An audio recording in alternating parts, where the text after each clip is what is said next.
Students, நம்ம இந்த வீடியோல CBSE Class 12 ஸ்டூடெண்ட்ஸ்க்கான Chapter 7 Exercise 7.3 அதாவது Integration using Trigonometric Identities use பண்ணி போடுற அந்த எக்ஸசைஸ் கம்ப்ளீட்டா பார்க்க போறோம். இந்த ஃபார்முலாஸ் எல்லாம் ரொம்ப முக்கியம். ஏன்னா இதெல்லாம் நம்ம கிளாஸ் 11ல படிச்சதா இதை யூஸ் பண்ணி தான் இந்த எக்ஸசைஸ் வந்து கம்ப்ளீட்டா நம்ம சால்வ் பண்ண முடியும். இன்டகிரேஷனை பொறுத்த வரைக்கும் நம்ம ஃபர்ஸ்ட்ல இருந்து என்ன பார்த்துட்டு இருக்கோம்னா, ஒரே ஃபங்க்ஷனை சேர்ந்த 2 டேர்ம் மல்டிபிள்லயோ இல்ல டிவிஷன்லயோ வந்தா நம்மளால டைரக்டா அவங்கள இன்டகிரேட் பண்ண முடியாது. அதனால அவங்க அடிஷன்லயோ இல்ல சப்ட்ராக்ஷன்லயோ கன்வெர்ட் பண்ணிட்டு தான் நம்ம என்ன பண்ண முடியும், இன்டகிரேட் பண்ண முடியும். ஸோ அதுக்கு தான் முதல்ல இந்த 4 ஃபார்முலாஸ் உங்களுக்கு தேவைப்படுது. 2 காஸ் டேர்ம் மல்டிப்ளிகேஷன்ல வந்ததுன்னா அதை half of cos x plus y plus cos x minus y. இது எல்லாம் கம்ப்ளீட்டா இது ஏன் எப்படி வந்ததுன்றதுலாம் கிளாஸ் 11 வீடியோல நம்ம போட்டிருக்கோம். மல்டிபிள் அண்ட் சப் மல்டிபிள் ஆங்கிள்னு சொல்லி தேவைப்படுற ஸ்டூடெண்ட் போய் பார்த்துக்கோங்க. இல்ல இதுதான் ஃபார்முலா, நான் இதை இப்படியே படிச்சுக்கிறேன்னா கூட ஓகே தான், நீங்க படிச்சுக்கலாம். sin x into sin y அப்படின்னு வந்ததுன்னா 2 sin டேர்ம் மல்டிபிள் வந்ததுன்னா இது வந்து காஸோட மைனஸ் ஃபார்முலா. இதுல வந்து ரெண்டுமே சைன் சைன் வரும்போது நமக்கு இங்க ஒரு மைனஸ் சைன் வரும். மைனஸ் ஹாஃப் ஆஃப்னு எடுக்கணும்.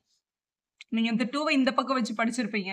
காஸ் எக்ஸ் பிளஸ் ஒய்யும் காஸ் எக்ஸ் மைனஸ் ஒய்யும் ஆட் பண்ணா 2 காஸ் எக்ஸ் காஸ் ஒய் வரும். அந்த 2 இங்க இருந்து இங்க மாறி இருக்கு, வேற எதுவுமே இல்லை. இதே மாதிரி தான் இந்த 4 ஃபார்முலாவும் சைனும் காசும் காம்பினேஷன்ல வந்துச்சுன்னா அது சைனோட அடிஷனாவோ இல்ல சைனோட சப்ட்ராக்ஷனாவோ இருக்கும். இதான் உங்க 4 ஃபார்முலா. கொடுத்துருக்கிற டேர்ம்ஸை வச்சு இதுல என்ன ஃபார்முலா வருதுன்றதை ஐடென்டிஃபை பண்ணி நம்ம அப்ளை பண்ண போறோம். ஸோ இது இல்லாம sin 2xன்றத வந்து 2 டைம்ஸ் sin, இது நமக்கு தெரிஞ்சது. இதே மாதிரி இந்த இடத்துல 2x இல்லாம வெறும் x இருந்துச்சு அப்படின்னா இது வந்து ஹாஃப் ஆங்கிள் ஆயிருக்கு. அப்ப இங்கேயும் x வந்து பாதியாக்கணும், இங்கேயும் x வந்து பாதியாக்கணும். அதனால x/2 அப்படின்னு நமக்கு கிடைக்கும். அதே மாதிரி cos 2x ஓட பேசிக் 3 ஃபார்முலாஸ் என்னன்னா cos squared x minus sin squared x ன்னு எழுதலாம். இல்லனா 1 minus 2 sin squared x ன்னு எழுதலாம். இல்லனா 2 cos squared x minus 1 எழுதலாம். இது மூணுமே வந்து cos 2x ஓட ஃபார்முலா தான். ஏன்னா நமக்கு வந்து கொஸ்டின் வந்து எந்த ஃபார்ம்ல வேணாலும் வரலாம். நம்மளுக்கு வந்து இந்த பேசிக் ரூல்ஸ் எல்லாமே தெரிஞ்சிருக்கணும். இதே மாதிரி இந்த இடத்துல 2x இல்லாம வெறும் x மட்டும் கொடுத்தாங்கன்னா இவங்க 3 பேருக்கும் இந்த மாதிரி ஹாஃப் ஆங்கிள் ஃபார்முலாவும் இருக்கு. இந்த ஆங்கிள் ஹாஃப் ஆயிருக்கு, அதாவது 2x வந்து x ஆயிருக்குல, அப்ப இங்க இருக்க எல்லா ஆங்கிளும் பாதி ஆகும். அதனால இங்க x வர இடத்துல எல்லாம் x/2 போட்டிருக்கேன். இதே 3 ஃபார்முலால தான் இங்க திருப்பி எழுதியிருக்கேன். ஸோ இந்த ரூல் யூஸ் பண்ணி இப்போ இங்க பாருங்களேன், இதுல வந்து cos x is equal to 1 minus 2 sin squared x/2 இருக்கு. அதே மாதிரி cos x is equal to 2 cos squared x/2 minus 1 இருக்கா. இந்த minus 1 இந்த பக்கம் எடுத்துட்டு வந்தா plus 1 ஆகும். அதனாலதான் 1 plus cos x எங்கேயாவது டேர்ம் இருந்துச்சுன்னா அது 2 cos squared x/2 எழுதிப்பாங்க. இந்த மாதிரி cos இங்க எடுத்துட்டு போயிட்டு sin இங்க எடுத்துட்டு வந்தோம் அப்படின்னா 1 minus cos x டேர்ம் வந்துச்சுன்னா அது 2 sin squared x/2 டைரக்டா நம்ம அப்ளை பண்ணிக்கலாம். ஸோ இதான் நம்ம பார்த்தது இப்போ. ஸோ இதே மாதிரி இந்த 2x ஃபார்முலாலையும் இதே ரூல் அப்ளை பண்ண முடியும். இந்த -1 இங்கே எடுத்துகிட்டு வந்தோம்னா ப்ளஸ் ஆகும். அப்போ 1 + cos 2xன்றது வந்து 2 cos squared xன்னு சொல்லலாம். அதே மாதிரி மைனஸில் வரும்போது 2 sin squared xன்னு சொல்லலாம். இதை ஏன் இப்போ திருப்பி சொல்கிறேன் அப்படின்னா, இப்போ இதில் வந்து sin squared x cos squared x அப்படின்றது வந்து இன்டகிரேஷனில் அதிகமாக கேட்கப்படுற ஒரு கொஸ்டின். இப்போ cos squared x கேட்டாங்கன்னா இங்கே மல்டிபிள் இருக்கட்டும், இங்கே கொண்டு வந்து டிவிஷனில் எழுதிக்கணும். So 1 + cos 2xனாலும் cos 2x plus 1நாலும் ஒன்று தான். ஸோ 1ஐயும் cos 2xையும் ஆட் பண்ணி டிவைடட் பை 2 போட்டால் நமக்கு cos squared x கிடைக்கும். அதே மாதிரி இங்கே இந்த மல்டிபிள் இருக்க 2 இங்கே எடுத்து வந்தால் டிவிஷனுக்கு வரும். அப்போ sin squared x தேவைப்பட்டுச்சுன்னா 1 minus cos 2x/2 அப்படின்னு எழுதினீங்கன்னா அது உங்களோட சரியான ஃபார்முலா. ஏன்னா ஸ்கொயர் ஃபார்முலா கியூப் ஃபார்முலா இருக்கும்போது டேரெக்டாக நம்ம ட்ரிக்னாமெட்ரிக் ஃபங்க்ஷனை இன்டகிரேட் பண்ண முடியாது. இப்போ 7.3ல ஃபர்ஸ்ட் கொஸ்டின்ல sin square 2x plus 5ன்னு கொடுத்துருக்காங்க. ஸோ ஸ்கொயர் ஃபார்ம்ல இருக்கிறதுனால இவங்களை டேரெக்டாக நம்மளால இன்டகிரேட் பண்ண முடியாது. ட்ரிக்னாமெட்ரிக் ஃபங்க்ஷன்ல ஸ்கொயர் கியூப்ல இருந்தால் இதை நார்மல் ஃபார்ம்ல நம்ம மாத்திட்டு தான் பண்ணணும். ஸோ sin squared xன்னு இருந்தால் அது என்னன்னு எழுதிடலாம், 1 minus cos 2x/2ன்னு எழுதிடலாம். அதான் நம்ம எழுத போறோம். 1 minus cos 2x அப்படின்னும் போது 2 டைம் 2x plus 5ன்னு வரும். ஏன்னா இங்க xக்கு பதிலாக 2x plus 5 கொடுத்துருக்காங்க. ஃபார்முலால 2 இருந்ததுனால 2 டைம்ஸ்ன்னு போடணும். டிவைடட் பை 2 இருக்கு. இந்த டிவைடட் பை 2வை இவங்களுக்கு தனியா 2வும் இவங்களுக்கு தனியா 2வும் போட்டுக்கோங்க. ஏன்னா நம்ம இன்டகிரேஷன் தனித்தனியா தான் பண்ண முடியும். அதனால எழுதும் போதே தனித்தனியா இந்த 2 வந்து இவங்களுக்கு தனியா உங்களுக்கு தனியா எழுதிக்கோங்க. எழுதியாச்சா?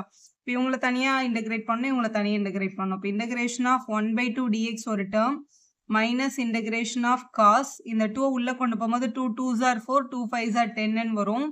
அப்போ 4x plus 10 அப்படின்னு போட்டுடலாம். டினாமினேட்டர்ல ஒரு 2 இருக்கு. வித் ரெஸ்பெக்ட் டு dx நம்ம இன்டகிரேட் பண்ண போறோம். இது வந்து 1/2ன்ற டேர்ம் நம்ம வெளில எடுத்துடலாம். ஸோ இப்படி 1/2 வெளில வந்துடும். அப்போ இன்டகிரேஷன் ஆஃப் dx மட்டும் தான் இருக்கும். இன்டகிரேஷன் ஆஃப் dx நம்ம ஈஸியாக இன்டகிரேட் பண்ணிட முடியும். இந்த 2 வெளில எடுத்துக்கலாம். 1/2 integration of cos 4x plus 10 dx அப்படின்னு இருக்கு. இது அப்ளை பண்றதுக்கு முன்னாடி ஒரு சின்ன பேசிக் தெரிஞ்சுக்கோங்க. நமக்கு யூஸ்வலாவே இன்டகிரேஷன் ஆஃப் cos x அப்படின்னு இருந்துச்சுன்னு வச்சுக்கோங்களேன், வெறும் cos x வந்து இன்டகிரேட் பண்ணா நமக்கு என்ன கிடைக்கும், sin x அப்படின்னு கிடைச்சிடும். So sin x plus c அப்படின்னு நம்ம எழுதுவோம்ல. இப்போ வந்து நீங்க என்ன தெரிஞ்சுக்க போறீங்கன்னா, integration of cos ax plus பின்ற ஃபார்ம்ல என்னோட கொஸ்டின் இருந்தது அப்படின்னா இவங்களை இன்டகிரேட் பண்ணும்போது முதல்ல sine of ax plus b வரும். அதுக்கப்புறம் இந்த ஏஎக்ஸ் பிளஸ் பி ஒரு தடவை டிஃபரன்ஷியேட் பண்ணி பார்க்கணும். ஏஎக்ஸை பண்ணும்போது ஒரு ஏ வரும், பியை பண்ணும்போது 0 இருக்கும். ஸோ ஏஎக்ஸ்ல இருந்து ஒரு ஏ வருதுல்ல, அந்த ஏவை இங்கே டினாமினேட்டர்ல போடணும். நம்ம யூஸ்வலாக டிஃபரன்ஷியேட் பண்ணும்போது அந்த ஏவை வந்து மல்டிபிகேஷன்ல போடுவோம்ல, இன்டகிரேஷன்ல டிவிஷன்ல போடணும். அதுக்கப்புறம் இங்கே பிளஸ் சின்னு எழுதணும். இதுதான் ரூல். இப்போ இது வெறும் காஸ் எக்ஸா இருந்தால் சைன் எக்ஸ்ன்னு எழுதி சம் முடிஞ்சிருச்சு. எக்ஸுக்கு பதிலாக வேற ஏதாவது ஃபங்க்ஷன் தான் உங்களை டிஃபரன்ஷியேட் பண்ணி அந்த வேல்யூ நம்ம எங்கே போடணும், டினாமினேட்டர்ல போடணும். இதுதான் இன்டகிரேஷனோட பேசிக். இப்போ இதை பண்ணிடலாம். இங்க இது ஹாஃப் அப்படியே இருக்கும். இன்டகிரேஷன் ஆஃப் டிஎக்ஸ்ன்றது வெறும் எக்ஸா இருக்கும். மைனஸ் இங்க இருக்க 1/2 அப்படியே இருக்கு.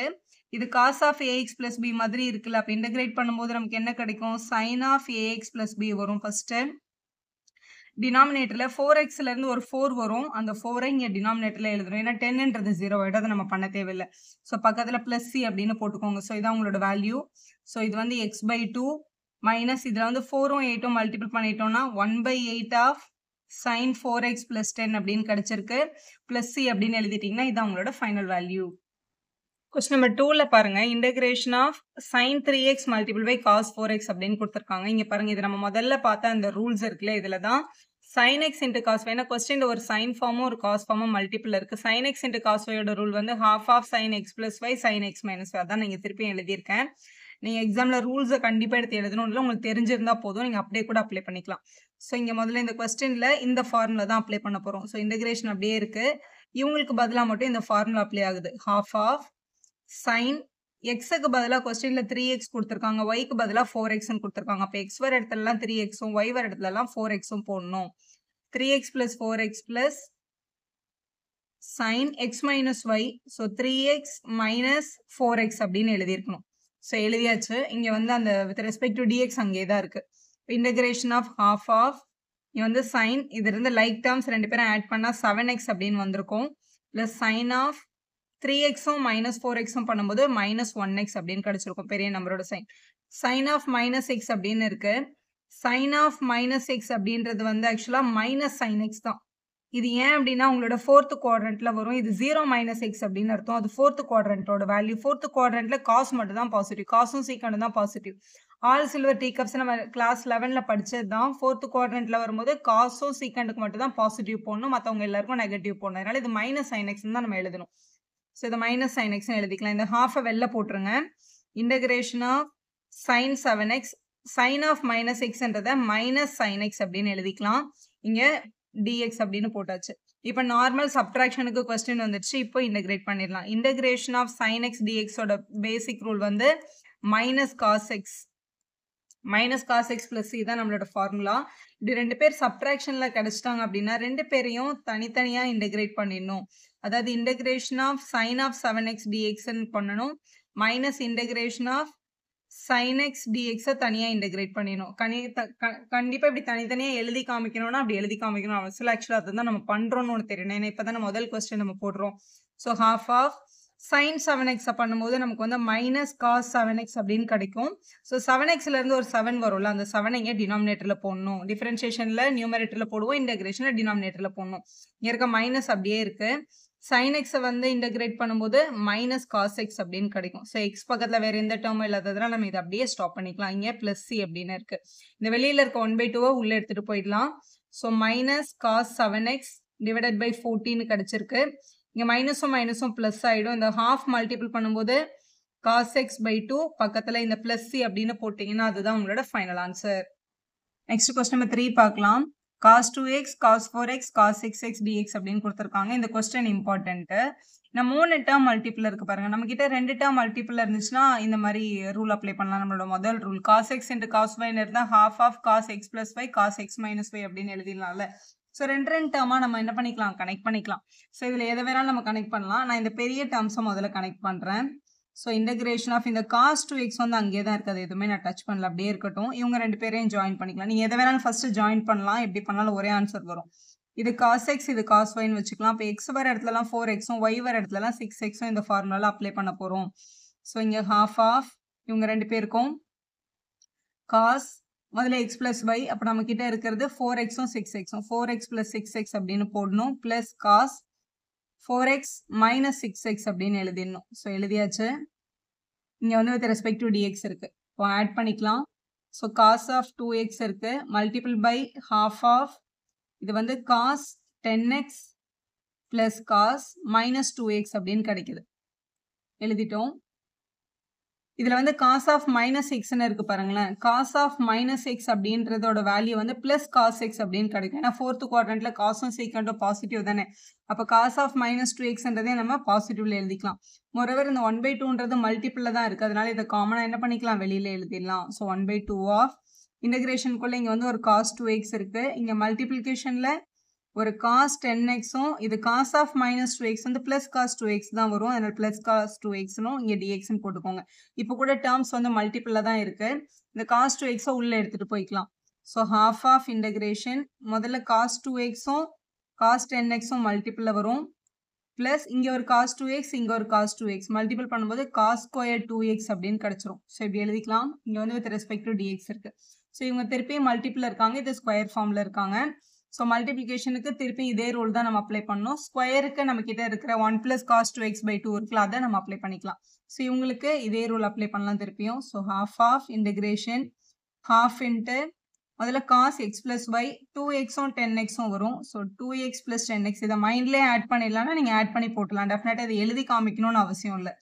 x minus yக்கு 2x minus 10x அப்படின்னு வந்துடும். இவங்களுக்கும் திருப்பியும் அதே ரூலை நம்ம அப்ளை பண்ணிக்கிறோம். ஏன்னா எல்லாத்தையும் அடிஷன் சப்ட்ராக்ஷன்ல மாத்தினா தான் ஃபார்முலா அப்ளை பண்ண முடியும். பிளஸ் இங்க வந்து cos ஸ்கொயர் 2x இருக்கு. cos ஸ்கொயர் 2x நம்ம எப்படி எழுதிடலாம், உங்களோட ஃபார்முலா படி 1 plus cos 2x divided by 2 அப்படின்னு எழுதிடலாம். இங்க வித் ரெஸ்பெக்ட் டு dx இருக்கு.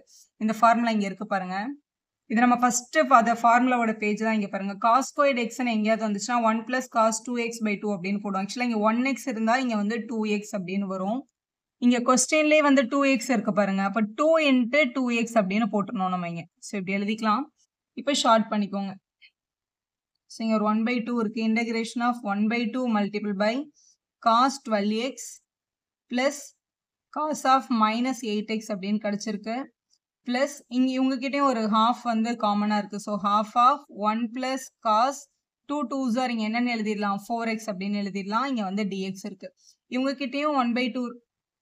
ஸோ இதுல 2 டேர்ம் இருக்கு. இவங்ககிட்டயும் half இருக்கு, இவங்ககிட்டயும் half இருக்கு பாருங்களேன். காமனா வெளில எடுத்துடலாம். So 1/2 multiple by 1/2 integration of cos first term 12x cos of minus x இருந்துச்சுன்னா அதை பிளஸ் cos எக்ஸ்ன்னு மாத்திடலாம்ல. அதனால பிளஸ் cos 8x ஆயிடும். இது cos of minus theta cos theta தான், அதனால இது எழுதியாச்சு. 1/2 வெளில எடுத்துட்டோம். பிளஸ் 1 பிளஸ் cos 4x அப்படின்னு கிடைச்சிருக்கு. இங்க வித் ரெஸ்பெக்ட் டு dx இவங்க எல்லாருமே நார்மல் அடிஷனுக்கு வந்தாச்சு பாருங்க. இப்போ அப்படியே அவங்க எல்லாரையும் தனித்தனியாக என்ன பண்ணிடலாம், இன்டகிரேட் பண்ணிடலாம். Integration of cos x dx ஓட formula sin x plus c அப்படின்றது தான். ஸோ cos x இன்டகிரேட் பண்ண நமக்கு என்ன கிடைக்கும், sin x கிடைக்கும். ஒருவேளை இந்த இடத்துல cos x இல்லாம cos axன்னு இருந்தா என்ன பண்றது, இது எல்லாமே உங்களோட ரஃப் ஒர்க் தான். இன்டகிரேஷன் ஆஃப் cos xன்னு இல்லாம cos ax அப்படின்னு இருந்துச்சுன்னா நம்ம sin axன்னு போட்டு ax திருப்பியும் டிஃபரன்ஷியேட் பண்ணி ஒரு a எடுத்து அந்த a டெஃபினட்டா டினாமினேட்டர்ல போடணும் அப்படின்றத தெரிஞ்சுக்கோங்க. அதை தான் இங்க பண்ண போறோம் நம்ம. வெளியே இருக்க 1/4 அப்படியே இருக்கட்டும், மல்டிபிள் பண்ணியாச்சு. இன்டகிரேட் பண்ணலாம். cos 12x வந்து இன்டகிரேட் பண்ணும்போது sin 12x வரும். திருப்பியும் 12xல இருந்து வர 12 இங்க டினாமினேட்டர்ல வரும். பிளஸ் cos 8x இன்டகிரேட் பண்ணும்போது sin 8x 8xல இருந்து வர 8 இங்க டினாமினேட்டர்ல வரும்.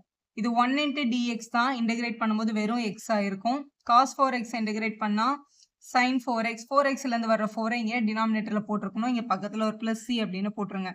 இங்க வெளியில இருந்த 1/4 உள்ள மல்டிபிள் பண்ணிக்கலாம். இதை வேணா நீங்க உள்ள மல்டிபிள் பண்ணிக்கலாம், இல்லை அப்படியே கூட ஸ்டாப் பண்ணிக்கலாம். டெக்ஸ்ட் புக்ல அப்படியே ஸ்டாப் பண்ணிட்டாங்க. வீடியோ யூஸ்ஃபுல்லா இருந்தா ஒரு லைக் போடுங்க, உங்க ஃப்ரெண்ட்ஸ்க்கும் ஷேர் பண்ணுங்க. Subscriber channel for more videos.